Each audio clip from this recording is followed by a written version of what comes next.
You're tuned to the Urban Affairs program. It's time to get up for Urban Perspectives with your host, Pete Rhodes. Welcome, you're watching Urban Perspectives. I'm your host, Pete Rhodes. On this edition of Urban Perspectives, I have the pleasure of talking to authors of books that inspire, educate, and motivate their readers. Join me for this one-on-one authors edition here on Urban Perspectives. My first guest is an award-winning author, novelist, playwright, and a writing professor. He is the president of Innocent Technologies and author of a best-selling novel based on the screenplay for the film Amistad. Please welcome Alex Pate. You know, I have such a problem with that. I want to call Amistad. I want to say Amistad, but it's Amistad. Amistad. Alex, thanks for being here. How you doing? It's my pleasure. I'm really happy to be here. Well, thank you so much. We see each other at the gyms. Yes. Yeah, so I said, well, hey, let me give Alex a call. Although I don't look quite as good as you do. Well, yes, you do. you lift more than me. Speaking of which, as a celebrated author, Alex, how does your creative process begin? I mean, you know, everybody has this way of writing or their creative process. How does yours begin?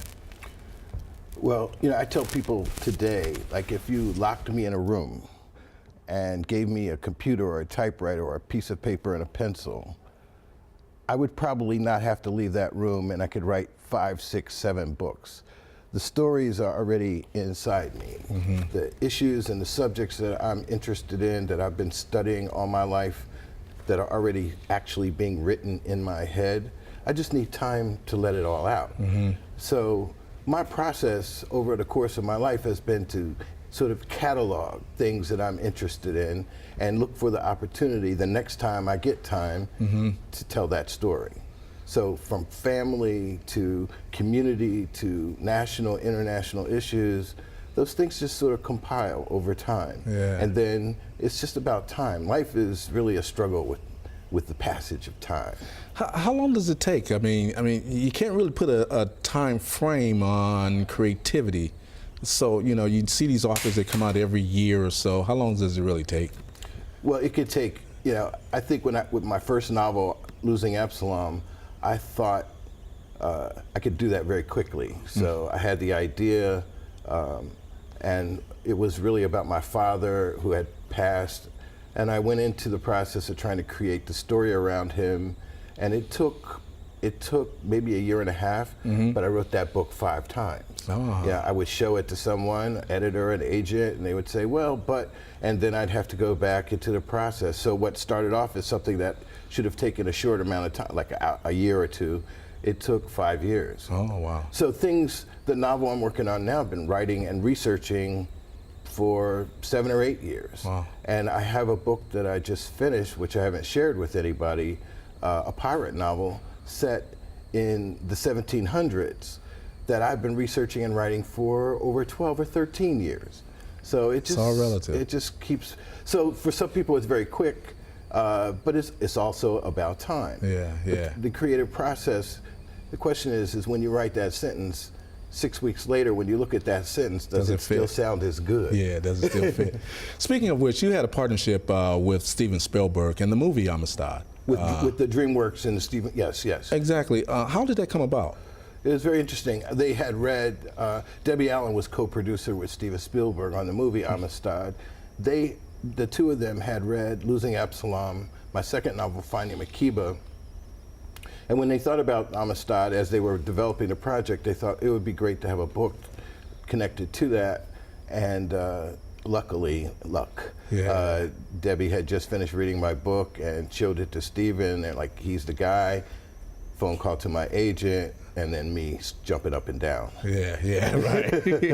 Great novel. I think they did a great job with the movie. Yes. Although I think the book is better. Of course, the book is always better. Yeah. But you did a fantastic job with that and some of the other books as well. Talk to us a little bit about the state of black authors today. We look at websites out there and we see this big push to have black authors, fiction, nonfiction. What is the state of black authors today? Well, as you probably know, this is like an issue that's near and dear to my heart. I interview writers at the University of Minnesota for the Givens Foundation. We bring in African American writers all the time. And over the last 5 years, I've interviewed a number of amazing African American writers, talking to them precisely about this issue. The publishing industry is sort of sideways about black authors. I mean, there are a number of African American women that we could name that are prominent, but there are very few African American men that are prominent writers, particularly in the fiction area. Stories where we are creating our own stories as opposed to telling our life stories. You know, memoir, autobiography, it's more likely to be an African American man to publish that book, but very few men get to publish novels, get to tell whole made up stories. And part of that has to do with the perception that we don't have a developed readership unless we're writing at a certain level. So there's sort of a neighborhood-oriented, street-based fiction that is very popular right now. Romance, very popular right now for African American readers. Yeah. But as you move up the line of literary achievement and accomplishment and intention, the number of writers starts to drop. So I would say that it's a difficult problem. Yeah. I write a lot for African American men.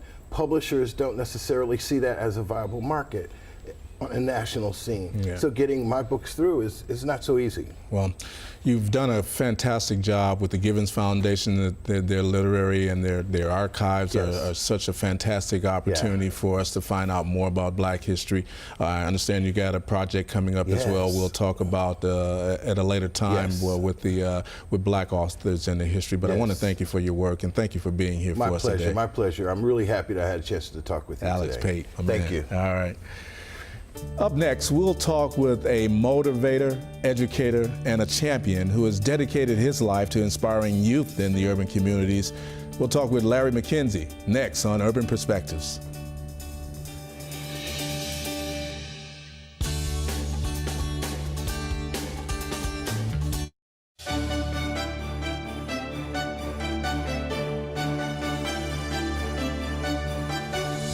My next guest is the head coach of the Minneapolis North High School boys basketball team and former coach of Patrick Henry's boys basketball team, where over 9 seasons he developed the team into a national powerhouse.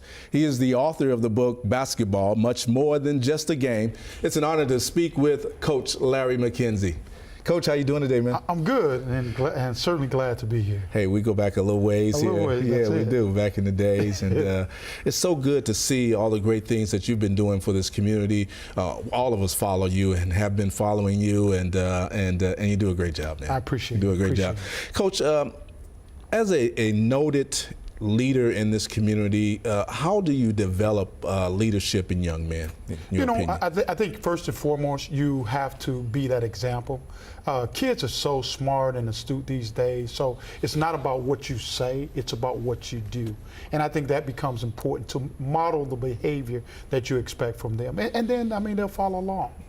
You know, we've been talking with authors today on this particular show and how they're inspired to do what they do in terms of writing. Did you know that you had an author inside of you, and what inspired you to write this book? You know, believe it or not, Pete, I've been writing since I was 14. Okay. So I have plays that I've written, a lot of poetry, and so I knew I wanted to, you know, it was about trying to put together a message for particularly single moms who, for the first time in their lives, have this star athlete and not being able to navigate through the system. And so I wanted to put together something that was not necessarily a basketball book, but would be motivational, inspirational, and certainly education. So how did you become a coach? I mean, where did that come from? And such a great coach at that. So how strange story how I got into coaching. Good friend of mine, Clyde Turner, was with Big Brothers and Big Sisters at the time. I became a big brother, and my little brother was at a school who didn't have a coach, wanted to play basketball, and so he volunteered me to be the coach, and it was love at first sight. Really? And so I kind of got into it, and from there, I mean, I've just been doing it for a very long time. Well, you know, this book of yours could be a movie. When you look at what it talks about and how it tells us that the game is more than a game. What was the concept again behind that, and how important is it for us to mentor our young people? I think so. The concept, inspiration was, you know, that having been a player and a coach, so many life lessons. What are the things that I've learned from the game? And so I wanted to take those things and share. You know, I mean, I think your playing days, I always say basketball is a microcosm. It's a small period. You're going to do that. You know, most guys, high school, if you're blessed, you're going to do it in college. Average pro career is about 3 years. So what are you going to do after that? And so, but there's so many things, you know, when you talk about team is family. Right. You know what I'm saying? And so in every family, somebody has to play that role of coach. Somebody has to play that role of assistant coach. And then you have to find your role. So it teaches you, you know, communication, very important in the game.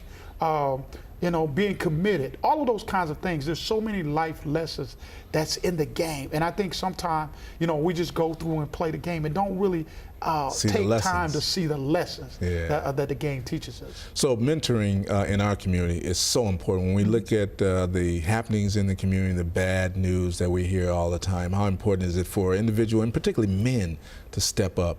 African American men. It's extremely critical in our community in particular, because let's be honest. I mean, you know, I was just saying, I mean, every day in practice, I mean, I probably got 10 out of my 12 guys who there's no father in the home. And so, you know, and so we have to, that old saying, it takes a village to raise a child, I mean, that's really, really true for us. And so we need folks, whether it's coaches, teachers, youth workers, whomever, you know, to go beyond the call of duty sometimes, to be involved in these young men's lives. In the next 20 seconds we have, what does the future hold for your coaching career and for your writing career? You know what? I mean, I'm working on another project right now called We Refuse. It's called Home Court Disadvantage. We Refuse to Lose. And it's about the journey at Patrick Henry and what we were able to do during that course of time, and just sharing some of those stories and that kind of stuff. And as for my future, you know, I don't know. I mean, I think, and I really, you know, sometimes I think I'm blessed to know that I'm a high school basketball coach, and I think for me, Pete, there is no better assignment than getting a 14-year-old young man, a 14-year-old boy, and when he leaves me, he's an 18-year-old young man. That's great. And so to be tapped on the shoulder for that assignment, I think that's awfully special. God bless you, man. You're doing a fantastic job. I just really appreciate you having the wisdom that you impart on our kids, and being here with us today is special for me. Well, I appreciate it. Thank you. Coach Larry McKenzie. Weekly here on Urban Perspectives, we present Shining Stars, highlighting people, places, and events that contribute to the vibrancy of the urban community. Our Shining Star this week is an all-star in the classroom and on the field in 3 different sports. He is a Minneapolis Urban League Gateway Scholarship holder and headed to the University of Minnesota. Let's take a look at Wallace Hicks IV. I'm Wallace Hicks IV, and I graduated from the Academy of Holy Angels this past spring, and I plan on attending the University of Minnesota this upcoming fall. I really liked attending the Academy of Holy Angels. It was a great experience for me. The education was second to none, and I had a great time throughout. I played 3 sports, basketball, football, and I ran track, and I enjoyed each of them thoroughly, and I was captain of all of them, so I had a good career. I like football best, and I will be actually going out for the U of M football team this upcoming fall, so we'll see how that goes. Some people who have inspired me during my football career would definitely be Chris Carter, because he's a great wide receiver, so I love him. And all the coaches I've had, especially my high school coach, Ray Benton, he taught me lots of stuff. He taught me how to be a man, he taught me how to work hard, and he's had the experience of playing arena football, so I've learned a lot from him. Academics are very important to me. I had a 3.5 in high school, so I really key in on academics, and in college I plan on doing the same, A's and B's, and striving for the best I can. What drives me to be successful is my parents, really. I've seen them work hard since I was a little kid, and I've looked up to them, and I've really followed their example and understood what it takes to be successful. The advice I would give to a junior or senior in their final years high school would be make sure you're into your college preparations. Make sure you know what kind of idea, what you want to major in, what college you want to attend, and just be ready for anything, because anything can happen. I just hope for a great future. I hope to find my passion. I hope to find whatever I'm looking for in life, and hopefully God will take me into the right direction He wants me to put me in. I'm looking forward to whatever my future holds, and I'm happy to be where I am. Hi, I'm Wallace Sixth IV, and you're watching Urban Perspectives. Up next on Urban Perspectives, I'll talk with an assistant professor at Metropolitan State University who is a national keynote speaker and a former member of a notorious street gang who didn't let his criminal background determine his future. Hear this story of triumph next on Urban Perspectives.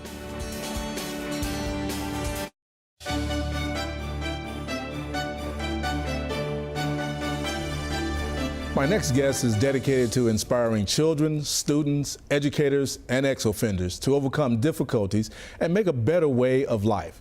He is a living proof of it. Please welcome author and college professor Jason Soule. Jason, thanks for being here with us today on Urban Perspectives. Thank you so much. You know, we had a chance to talk a few months back at our studios, and I've had a chance to read some of the book. It's such an inspiring story. Now, your story is one of struggle and hardship, as well as bad choices. How did you come about writing the book, using that as your fodder to change your life as well? Well, the book was therapeutic for me. Just writing it and going through my childhood, and I learned a lot of things that I didn't know about, my family structure and how that influenced a lot of my decision making. So writing the book was important because everyone would say, hey, you give us bits and pieces everywhere you go, but we need the whole thing.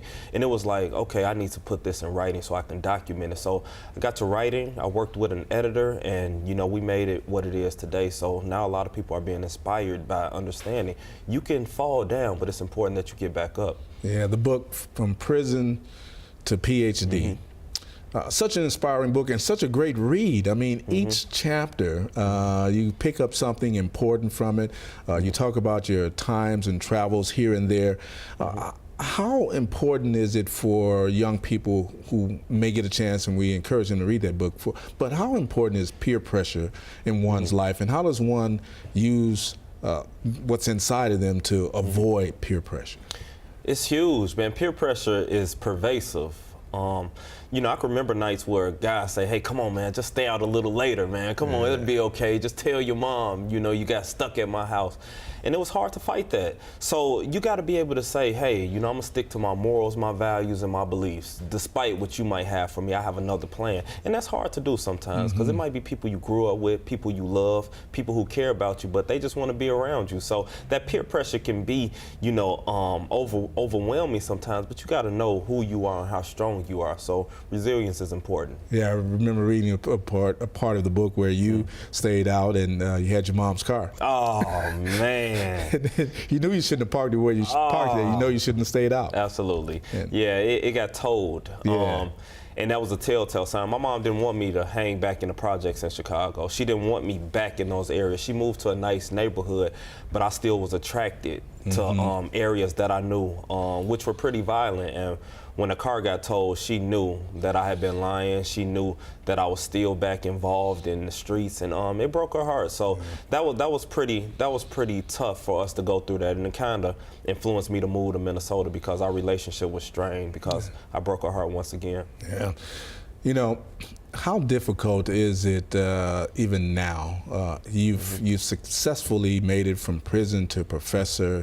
You're teaching at the Metropolitan State University. You've shown how you can use that to be greater. But how difficult is it to change the perception of others about an individual of your ilk or others like you? It's very difficult. Ex-offenders are judged by the worst things they've done. And it's like, I might have felonies on my background, but it's like those were just phases and periods of my life. It doesn't dictate who I am. So people are people. Some people are stubborn. Some people will never, believe you've changed. And it's like, for those, I just ask them to stay out my way and I'll continue to thrive. But some people will never understand, hey, you can fall to the bottom, but, I got to show that you can go to the top as well. Yeah. Yeah. Speaking of which, for that youth or for the parent of a youth who is going through changes, what advice would you give them to, as you spoke about earlier, you just got to stick with it. Well, there's some little tips that you did to, you know, kind of pull you back. Absolutely.